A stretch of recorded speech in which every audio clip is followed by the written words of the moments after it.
I was making coffee when I caught the scent of burning wood. Not smoke, but warm ash. The smell of pine logs smoldering beneath damp wooden floorboards. The kitchen was still. No one was cooking, but that scent, it pulled me back. To a moment, to a place, to someone I haven't dared to name in nearly 40 years. I stood still by the window, a hot cup of coffee in my hand. It was March, snow had melted, but the air still carried a chill. Outside, the oak tree stood bare. Inside, I began to remember. Back then, I was just 23, fresh from the war in Vietnam, with a piece of shrapnel lodged in my left calf and a letter from my commanding officer declaring I was eligible for repatriation. But I didn't feel like I was going home. I felt hollow. My mother had passed away. My father had moved to Florida with his second wife. And me, I didn't know where I belonged. Until one day, the bus I was on had a minor accident in a remote town about 30 miles from Wichita. I fell, my legs slamming into the edge of the seat. The old shrapnel started throbbing again. I dragged myself off at a roadside stop. Blood seeped through my pants. No one noticed, except her. A woman around 36, with brown hair tied loosely at the nape of her neck.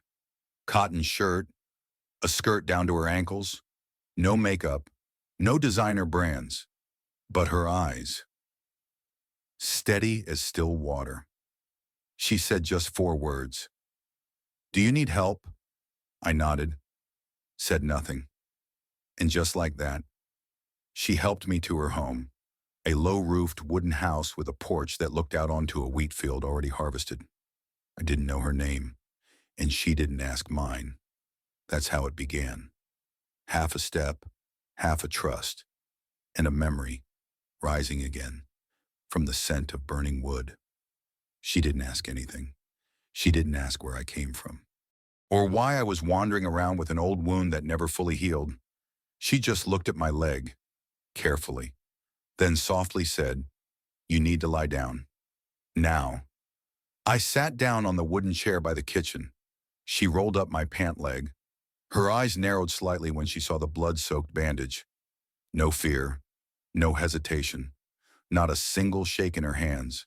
She cleaned the wound with warm water and a bit of antiseptic, dried the bruised skin gently, as if she were tending to a fragile antique. I didn't say anything. Truth is, I didn't know what to say, but I remember one thing vividly, the faint scent of mint from the cloth she used to wipe the wound. After that, she led me upstairs. A small room with a low ceiling, a gray wool blanket, and a window overlooking the open field. "You can stay here for a few days. No one else lives here. Just me. Don't worry." I nodded. It felt strange, as if I were someone else, borrowing this body to exist. A few days later, I woke up in the middle of the night. Moonlight poured through the crack of the door. I heard her in the kitchen. Light, steady, slow sounds, the snap of firewood, the soft stir of a spoon in a pot, the smell of chicken soup. I came downstairs. She didn't seem surprised, just pulled out another chair. "Does your leg still hurt?" I nodded. Hungry, I shook my head. We sat in silence. A strange silence. Not awkward, not uncomfortable, just breath and presence. Then she spoke. Bits and pieces. No beginning, no end. She told me she used to be a nurse at the town clinic. Her husband died in a car crash one winter 8 years ago. And since then, she lived alone. No children, no close family. I don't feel lonely, but sometimes I wish someone would just walk across that porch. I didn't reply, but my hand stayed on the table, and hers gently pulled the napkin a little closer. The next morning, I saw her place a vase of wild daisies on the windowsill. Not for anyone, just because the sun was out that day. Some days the rain would come. All of a sudden, I stood under the porch, leaning on my crutch, watching it soak the old roof tiles.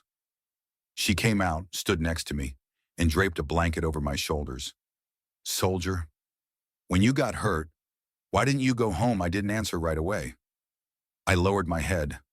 A long pause. Then I said, because I don't have a place I can call home. She said nothing. They just held my hand gently. In the rain, beneath the rotting wooden awning, something softened. No promises, no names. Only a kind of kindness that asked for no explanation. I don't remember exactly what day of the week it was, only that the sky was gray. The wind whistled through the cracks in the door in a strange, rhythmic hum. I woke up just before midnight. The dull ache in my leg had eased, but something in my chest felt heavier. Stranger. I stepped into the hallway. The house was silent. A soft light spilled out from the kitchen. She was sitting there alone, a cup of tea in her hands. Beige sweater, hair tied back, her face tilted slightly toward the fireplace. The fire was small, just enough to make the strands of her hair glow like threads of silver. She turned to look at me, said nothing, just patted the chair beside her. I sat down, close enough to hear her breathing, close enough to catch the faint scent of chamomile tea drifting like a short breeze from her cup. "You can stay as long as you like," she said softly. I nodded, but I knew time wasn't what I needed. I needed a reason to exist after the war. I looked at her, long, deep, and for the first time, I asked, "What's your name?" She smiled like she had been waiting for that question all along. "Evelyn." I repeated it in my head.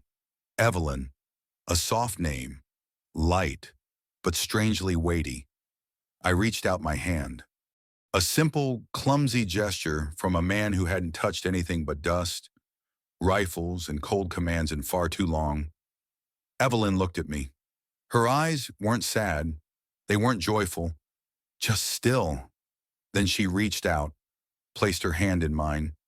That hand wasn't as soft as I'd imagined. Calloused, a few rough patches, but warm. So warm. We didn't say another word, but everything had changed. She stood up first. I was about to return to my room, but Evelyn paused at the foot of the stairs. "If you get cold, my room's at the end of the hall." Then she walked up without looking back. I stood there for a few seconds, then followed. Her room wasn't big, but tidy. Lavender in the air, a wooden desk, an old wool blanket folded neatly at the edge of the bed. She sat down, didn't look away. Neither did I. In that moment, we were no longer savior and saved. No longer a widow and a soldier. Just two people, lonely, tired, and still alive. Evelyn reached for the bandage on my leg, gently removed the dressing, checked the wound. No questions, no words. I didn't explain. When she placed her hand on my chest, I felt it clearly. It wasn't desire. It was affirmation that I was still human. Then I touched her back, felt every curve, every shallow breath, every quiet gasp like wind brushing past the ear. No moans, no drama, just the sound of two people who had lost too much, trying to reach for what was left. Afterward, we lay still. I didn't sleep, just stared at the ceiling. Evelyn's hand is still resting on mine. "Will you be leaving soon?" she asked, whispering. I turned to face her. No makeup, no mask. Just Evelyn, the woman who had quietly saved someone like me without asking for anything in return. I didn't know how to answer. "I don't know yet." I said, "I won't keep you, but if you need, stay until you remember how to live again." I nodded, and inside me, something shifted. For the first time since the war, I didn't feel invisible. That morning, there were no roosters crowing, only the sound of a freight train in the distance. So far away, it barely felt real. I woke to soft sunlight filtering through the curtains. Evelyn was no longer beside me. I sat up. A hollow feeling spread through my joints. Not pain, but it's not easy to breathe either. The wool shawl she'd left behind still held her warmth. I stepped out onto the porch. Evelyn was standing at the far end of the garden, watering the mint pots. I walked toward her. Every step, pressing more memory into my chest. She didn't turn around. She just said, "The early train comes through at 8. I nodded, though no one could see. "Thank you for everything," I said. Evelyn turned slightly, calmly. "No need to thank me. I only did what people often forget to do, take care of someone for no reason at all." I lowered my head. We stood in silence for a moment. Then I asked, "Will you be okay?" Evelyn let out a soft laugh. "I've been okay for 8 years, and this morning, I still am." "What about me?" I asked. She didn't answer right away. She stepped closer, gently adjusting the scarf around my neck. The motion was slow and delicate, like a mother straightening her son's uniform before he ships off to war. "You'll be okay when you stop blaming yourself for being alive. You don't owe me anything. Just carry this with you as a quiet place where life once softened." I didn't know what to say, because sometimes and there are no words good enough. Evelyn drove me to the station. The old green pickup rattled the whole way. Neither of us said much. We just sat. The wind blew. The fields rushed by on both sides like a worn-out film reel. Blurry, faded, but haunting. The train arrived right on time. I opened the door and stepped out. Evelyn didn't get out of the truck. She just rolled down the window, gave a small nod. "I hope you find a reason to stay wherever that may be." I touched the side of the truck. "Evelyn, yes, I won't forget." She didn't reply, just smiled. A smile that didn't need an answer. Then, the truck pulled away. Dust rose and swallowed the road. I stood still, on the platform, alone, with a small backpack and a crumpled train ticket. No one is waiting. No one waving goodbye. But inside me, something had changed color. No more gunpowder smoke. Only the scent of chamomile tea. Nearly 40 years have passed. I live in a small town near the edge of Ohio. Work part-time at the old library. 3 shifts a week. I like quiet. I hate fluorescent lights. No one here knows I used to be a soldier. No one asks about those years. And I don't offer. I packed the war into a tin box and sealed it shut. Left it in the attic, along with things no one touches anymore. Until that morning. A letter. No stamp. No postmark. Just my name, written in blue ink. I picked it up. My hand started to tremble. Yellowed paper. Careful handwriting. "My name is Claire. I'm Evelyn's daughter." I had to sit down. I read slowly. My eyes weren't what they used to be, but each word seemed to rise off the page, steeped in memory. "My mother passed away last fall. She went peacefully, in her sleep, on the very bed you once lay in. When cleaning the house, I found a small box. Inside were only 2 things: an old wool shawl and a slip of paper with your name on it. She didn't say much, only that someone once came and left behind a silence more beautiful than love. I don't know who you are, but if you're reading this, I hope you know that my mother wasn't alone." I stopped reading. I couldn't go on for several minutes. My heart beat slowly, but steady. It was as if someone were knocking gently against my chest, reminding me that I was still there. I looked out the window. December sky. No snow yet, but the air smelled just like the day I left damp earth, dry grass, and a longing that had no name. That night, I did something strange. I wrote back. Didn't send it, just wrote, "Evelyn, I still remember you. I remember that night. I remember the gentleness that needed no reason. I remember your warm kitchen and your hand on my forehead. I never asked if you loved me, and you never had to say it, because one night was enough for me to survive 40 years. I didn't go back to your house, never returned to that place, because I know the most precious things, sometimes, shouldn't be touched twice.